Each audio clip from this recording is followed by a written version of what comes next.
Yaxshi, hammaga assalomu alaykum, assalomu alaykum. Yana bir reklamamiz shunday malyarka bo'yicha. Ne tolku malyarka. Kellangizga remontdan qaysi keladi? Birinchi yuqoridan boshlaymiz. Shipper, naves, tining patologi, santexnik, elektrik hammasi jamlangan qarash. Dekorlar, natyojnoy, nodir kellangizga kelsa uyning remonti bo'yicha komplekt masalaga usta topib qo'yibman. Xudo xolasa sog'liq bo'ladigan bo'lsa, uylarda polnosti shipperdan boshlaydi. Pastga tushib eshiklardan kirib, kraskasi yo'q, boshqasi yo'q, elektriki yo'q, santexnika yo'q, patolog, pol, natyajnoy, nima deydi? Hammasi televizorning zona qaysidir siz aytsangiz, kellangizga kelgan bir dizayn aytsangiz, ana shuni chiqarib beradigan ustakalar tavib qo'ydim. Aytvoy akani, ekranda telefon nomer 724 alohida bo'ladi.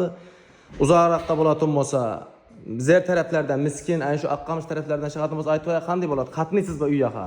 Ya yatarlayin basa beradiganmi? Qatnaysizlar. Faqat abetim bersa bo'lgani, to'g'rimi? Mashin bor, abetim bersanglar bo'ldi. Qatnab o'zi yaqin yerda, miskin rayonning ichida qatnaydilar.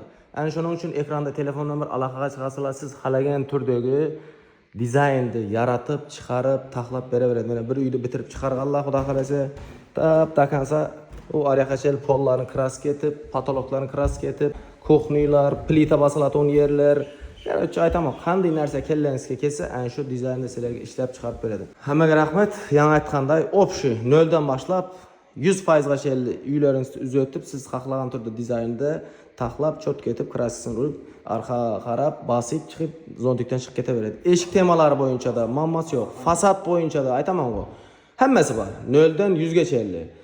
Joyingizning sirti, ichi, dizayni, ko'rinishi, fasadi, aynaning do'garaklari, eshik quruv, santexnik, svarkasi yo'q, patologi yo'q. Rahmat, ekranda telefon nomer aloqaga chiqaverasizlar. Sog' bo'ling, salomat bo'ling.